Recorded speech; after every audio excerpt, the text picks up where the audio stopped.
কল্পনা করুন এমন একটি জায়গা যেখানে মানবাধিকার কেড়ে নেওয়া হয়েছে এবং জীবিত থাকার লড়াই এক কঠিন সহ্য ক্ষমতার খেলা। উঁচু দেয়াল এবং রেজারের তারের পেছনে পৃথিবীর সবচেয়ে কুখ্যাত ভয়ঙ্কর কারাগারে শাস্তি প্রদান করে, যা মানবিক কষ্টের সীমা ছাড়িয়ে যায়।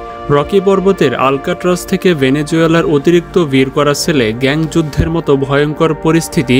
এই কারাগারগুলো শুধু একটি ভবন নয়, এটি একটি দুঃস্বপ্ন যা আত্মাকে ভেঙে ফেলার জন্য নির্মিত। কি শাস্তি এখানে দেওয়া হয় এবং জীবনের অবস্থা কেমন হয় জানাতে আমরা আপনাদের বিশ্বের 20টি সবচেয়ে ভীতিকর কারাগার সম্পর্কে জানাবো, তাই অনুরোধ থাকবে ভিডিওটি শেষ পর্যন্ত দেখার জন্য। নাম্বার 20, এডিএক্স ফ্লোরেন্স, যুক্তরাষ্ট্র। এডিএক্স ফ্লোরেন্সে স্বাগতম, আমেরিকার সবচেয়ে নিরাপদ কারাগার এবং একটি জায়গা যেখানে খুব কম লোকই কখনো বের হতে পেরেছে। আলকাট্রাস অফ দ্য রকিজ নামে পরিচিত এই সুপারম্যাক্স কারাগারটি 1994 সালে নির্মিত হয়, যাতে দেশের সবচেয়ে বিপজ্জনক অপরাধীদের রাখা হয়। কিন্তু শুধুমাত্র রেজারের তারের বেড়া বা শক্তিশালী দেয়াল নয়, এখানে সবচেয়ে ভয়ের বিষয় হচ্ছে বন্দীদের উপরে চাপিয়ে দেওয়া এক অমানবিক মানসিক বিচ্ছিন্নতা। বন্দীরা প্রায় 23 ঘন্টা একা, কোনো মানবিক যোগাযোগ ছাড়াই সেখানে জীবনযাপন করতে হয়, যে জীবন কখনোই সাধারণ নয়। নাম্বার 19, লান্তে কারাগার, ফ্রান্স। লান্তে কারাগার প্যারিসে অবস্থিত, যা ইতিহাস এবং বিভীষিকার এক আশ্চর্যজনক মিশ্রণ। এটি 1867 সালে প্রতিষ্ঠিত হয় এবং একসময় গিলোটিনের মাধ্যমে জনসম্মুখে মৃত্যুদণ্ড কার্যকর করা হতো। আজকাল এই কারাগারে প্রায় 2000-এর বেশি বন্দী রয়েছে, যেখানে অবস্থা অত্যন্ত নাজুক। বন্দীদের জন্য মানসিক কষ্ট অত্যন্ত তীব্র, আর সেই কারণে আত্মহত্যার হার ফ্রান্সে অন্যান্য কারাগারের তুলনায় অনেক বেশি। নাম্বার 18, এভান কারাগার, ইরান। এভান কারাগার তার অমানবিক নির্যাতনের জন্য কুখ্যাত। 1972 সালে নির্মিত ইরানের শাসনামলে এই বন্দীদের শারীরিক ও মানসিক নির্যাতন করার জন্য ব্যবহার হতো। এখানে এমনকি বন্দীদেরকে মিথ্যা মৃত্যুদণ্ডের মুখে পড়তে হয় এবং অনেকেই হয়রানি করে নিপীড়ন করা হয়। এভান কারাগারে ব্যাপক নির্যাতন এবং অমানবিক শাস্তি আন্তর্জাতিক মহলে ব্যাপক সমালোচনার সৃষ্টি করেছে। নাম্বার 17, তাদমোর কারাগার, সিরিয়া। তাদমোর কারাগার সিরিয়ার একটি ভীতিপ্রদ প্রতীক হিসেবে দাঁড়িয়েছে। এটি মূলত একটি সামরিক ব্যারাক হিসেবে 1930-এর দশকে নির্মিত হলেও পরবর্তীতে একটি কারাগারে রূপান্তরিত হয়। এখানে রাজনৈতিক বন্দীসহ বিপক্ষ শাসকের বিরুদ্ধে যারা কথা বলেছে তাদের আটক করা হতো। তাদমোরে বন্দীদের প্রতি অমানসিক নির্যাতন, বৈদ্যুতিক শক, পিটুনি, এমনকি শারীরিক অত্যাচার সাধারণ ব্যাপার হয়ে দাঁড়িয়েছিল। এইসব নির্মম শাস্তির ব্যবস্থাগুলো সহ্য করতে না পেরে বন্দীরা মৃত্যুবরণ করতেন।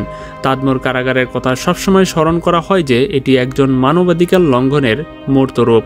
নাম্বার 16, পেশ কারাগার, রোমানিয়া। পেশ কারাগার রোমানিয়ার কমিউনিস্ট শাসনামলের একটি ভয়ঙ্কর স্থান ছিল।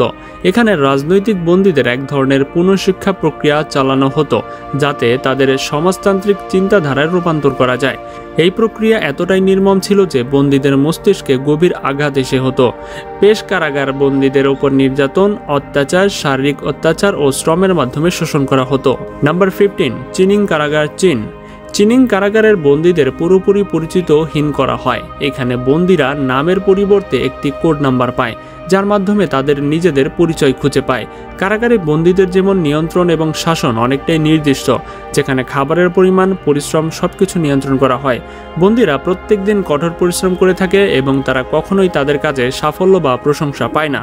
নাম্বার 14, ব্ল্যাক ডলফিন কারাগার, রাশিয়া। ব্ল্যাক ডলফিন কারাগার রাশিয়ার অত্যন্ত কুখ্যাত। এখানে বন্দীদের দৈনিক 16 ঘন্টা দাঁড়িয়ে থাকতে হয় এবং তাদের সেলের মধ্যে কোনো পরিবর্তন বা বিশ্রাম গ্রহণের অনুমতি নেই। এখানে এমন বন্দী রয়েছে যারা হত্যাকারী, সিরিয়াল কিলার বা সন্ত্রাসী হিসেবে পরিচিত। ব্ল্যাক ডলফিনের কঠোর নিয়মকানুন এবং শাস্তির ব্যবস্থার কারণে এটি বন্দীদের জন্য এক নারকীয় স্থান হয়ে দাঁড়িয়েছে। Number 13, Rikers island, New York. New York Rikers island একটি অত্যন্ত কুখ্যাত কারাগার, যা বন্দীদের উপর শারীরিক নির্যাতন এবং অত্যাচারের জন্য পরিচিত। এখানে বন্দীদের মধ্যে প্রায়ই সহিংসতা ঘটে, বিশেষত যুবকদের মধ্যে। বন্দীরা একে অপরের মারধর করে এবং এখানে গার্ডরা নির্দিষ্ট কিছু বন্দীকে তাদের সঙ্গীদের উপর অত্যাচার করতে উৎসাহিত করে থাকে। এটি বন্দীর মৃত্যুর একটি প্রধান কারণ এবং এর কঠোর শাস্তি ব্যবস্থা অনেক বিতর্ক সৃষ্টি করেছে। নাম্বার 12, পমর কারাগার, দক্ষিণ আফ্রিকা। দক্ষিণ আফ্রিকার পমর কারাগার একটি ভয়ঙ্কর স্থানে পরিণত হয়েছে। এখানে বন্দীদের মধ্যে গ্যাং কালচার চালু রয়েছে এবং তারা একে অপরের সঙ্গে মারামারি করতে থাকে। কারাগারের পরিস্থিতি এতটাই খারাপ যে 7000 বন্দী থাকা জায়গায় 4000 বন্দী ধারণ ক্ষমতার উপরে রয়েছে। বন্দীদের শারীরিক অত্যাচারের শিকার হতে হয় এবং অনেকেই খাবারের অভাবে মারা যায়। Number 11, Kamiti maximum security prison Nairobi. Kamiti কারাগার নাইরোবির এক ভয়ঙ্কর প্রতিষ্ঠানে পরিণত হয়েছে। এটি 1955 সালে প্রতিষ্ঠিত হলে 1980 এবং 1990-এর দশকে একাধিক রাজনৈতিক বন্দীদের এখানে রাখা হয়েছিল। এখানে বন্দীদের শারীরিক নির্যাতন এবং ভয়াবহ শর্তের কারণে অসুস্থতা ছড়িয়ে পড়ে এবং এখানে মৃত্যুর সংখ্যাটি খুবই বেশি। নাম্বার 10, সান কুয়েন্টিন রিহ্যাবিলিটেশন সেন্টার, ক্যালিফোর্নিয়া। সান কুয়েন্টিন ক্যালিফোর্নিয়ার 1952 সালে প্রতিষ্ঠিত হয় এবং এটি মার্কিন যুক্তরাষ্ট্রের সবচেয়ে পুরনো কারাগার। এখানে থাকা বন্দীদের মধ্যে গ্যাং সংস্কৃতি এবং অত্যাচারের মাত্রা খুব বেশি, যা এখানকার বন্দীদের জীবনকে বিষাক্ত করে তোলে। বিভিন্ন খ্যাতিমান অপরাধী এবং দস্যুরা এই কারাগারে ছিল এবং এর অভ্যন্তরীণ সহিংসতার কারণে এটি একটি পরিচিত নরক হয়ে দাঁড়িয়েছে। নাম্বার 9, হ্যাং কনসেন্ট্রেশন ক্যাম্প, উত্তর কোরিয়া।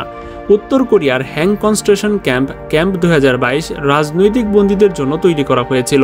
এখানে বন্দীদের পরিবারে একত্রে আটকে রাখা হয় এবং কঠোর শ্রমের কাজের সঙ্গে শাস্তি দেওয়া হয়। খাবার এবং স্বাস্থ্যসেবার অভাবে বন্দীদের মধ্যে ম্যালট্রিনিউশন এবং অসুস্থতা ছড়িয়ে পড়ে। অত্যাচার এবং শারীরিক নির্যাতনের কারণে বন্দীদের মৃত্যু হয় এবং মনস্তাত্ত্বিক অত্যাচারও চালানো হয়। Number 8, Gitarama prison, Rwanda. Gitarama কারাগার রুয়ান্ডার এক ভয়ঙ্কর কারাগার যেখানে বন্দীদের শারীরিক ও মানসিক অত্যাচারের শিকার হতে হয়। এখানে শোচনীয় ওভার ক্রাউডিং রয়েছে এবং 7,000 বন্দী 4,000 ধারণ ক্ষমতার কারাগারে ঠাসা। এখানে বন্দীদের দৈনন্দিন জীবনে অনেক সমস্যার সম্মুখীন হতে হয়, বিশেষত খাবারের অভাব এবং শারীরিক অত্যাচার। নাম্বার 7, এল রোডিও কারাগার, ভেনেজুয়েলা। এল রোডিও কারাগারে বেঁচে থাকার জন্য ক্ষমতা এবং দুর্নীতির ভারসাম্য অপরিহার্য। খাবার, পানি, স্বাস্থ্যসেবা সংকটাপন্ন এবং কর্মকর্তা এগুলো নিয়ন্ত্রণে রাখে। গ্যাং নিয়ন্ত্রণ করে মৌলিক সম্পদ এবং ওভারক্রাউডিং সহ স্যানিটেশন সমস্যা রোগ ছড়িয়ে পড়ে। এটি ভেনেজুয়েলার কারাগার সিস্টেমের বিপজ্জনক পরিস্থিতি করে তোলে। Number 6, Alcatraz federal penitentiary, California. Alcatraz ছিল একটি বিচ্ছিন্ন কারাগার যেখানে পালানো প্রায় অসম্ভব। বন্দীরা কঠোর শর্তে একক সেলে থাকতে এবং শৃঙ্খলা ভঙ্গের জন্য একক কনফাইনমেন্টে রাখা হতো, যা মানসিক চাপ সৃষ্টি করত। এটি 1963 সালে বন্ধ হলেও এখন এটি জাদুঘর হিসেবে খোলা রয়েছে। Number 5, Bang Kwang central prison, Thailand. এই কারাগারে ওভারক্রাউডিং এবং খারাপ শর্তে বন্দীরা থাকে। এখানে বন্দীদের কঠোর শ্রমের শিকার হতে হয় এবং বিদেশি বন্দীদের জন্য ভাষাগত সমস্যা হয়। মৃত্যুদণ্ডের বন্দীরাও এখানে রাখা হয় এবং তাদের অবস্থা অত্যন্ত কষ্টকর। নাম্বার 4, জিবাকার কারাগার, তুরস্ক। জিবাকার কারাগার 1980 এবং 1990-এর দশকে অত্যন্ত বর্বর শর্তের জন্য পরিচিত ছিল।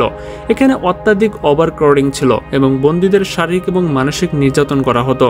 1982 সালে কুর্দি বন্দীদের অনশন আন্দোলন আন্তর্জাতিক মনোযোগ আকর্ষণ করে, যদিও পরিস্থিতি সামান্য উন্নতি পেয়েছে। নাম্বার 3, মেন্ডোজা কারাগার, আর্জেন্টিনা। এখানে ওভারক্রাউডিং এবং স্যানিটেশন, স্বাস্থ্যসেবা এবং খাদ্যের অভাব রয়েছে। এটি একটি অত্যন্ত বিপজ্জনক পরিবেশ সৃষ্টি করে এবং গ্যাং কার্যকলাপের জন্য এক বিপজ্জনক স্থান হয়ে উঠেছে। বন্দীরা মৌলিক সেবা থেকে বঞ্চিত হয়ে মানসিক চাপের শিকার হয়। নাম্বার 2, গনি কারাগার, জর্জিয়া। 2012 সালে গনি কারাগারে বন্দীদের উপর শারীরিক নির্যাতনের ভিডিও ফাঁস হবার পর এটি আন্তর্জাতিক মনোযোগ আকর্ষণ করে। সরকারের উদ্যোগে কিছু সংস্কার করা হলেও ওভারক্রাউডিং এবং অধিকার লঙ্ঘনের সমস্যা এখনও রয়ে গেছে। নাম্বার 1, মারাইও ন্যাশনাল প্রিজন, ভেনেজুয়েলা। এই কারাগারে 3700 বন্দী রয়েছে, যদিও এটি 700 বন্দী ধারণের জন্য তৈরি। এখানে গ্যাং নিয়ন্ত্রণ করে এবং বন্দীরা পানি, খাদ্য, স্বাস্থ্যসেবা থেকে বঞ্চিত। ওভারক্রাউডিং এবং সীমিত নিরাপত্তা বন্দীদের জীবনের জন্য এক অভিশপ্ত হয়ে দাঁড়িয়েছে এই কারাগার। তো বন্ধুরা, এটাই ছিল মূলত বিশ্বের সবচেয়ে ভয়ঙ্কর 20টি কারাগার। এর মধ্যে কোন কারাগার আপনার কাছে সবচেয়ে বেশি ওভারক্রাউডিং এবং সবচেয়ে বেশি নির্মম লেগেছে সেটা অবশ্যই আমাদেরকে কমেন্টে জানাবেন। আর ভিডিওতে একটা লাইক এবং চ্যানেলটি যারা এখনো সাবস্ক্রাইব করেনি তারা দ্রুত সাবস্ক্রাইব করে দেবেন এরকম নতুন ভিডিও সবার আগে পাওয়ার জন্য। তো দেখা হচ্ছে পরবর্তী পর্বে। আজকের মতো এখানে বিদায়। আল্লাহ হাফেজ।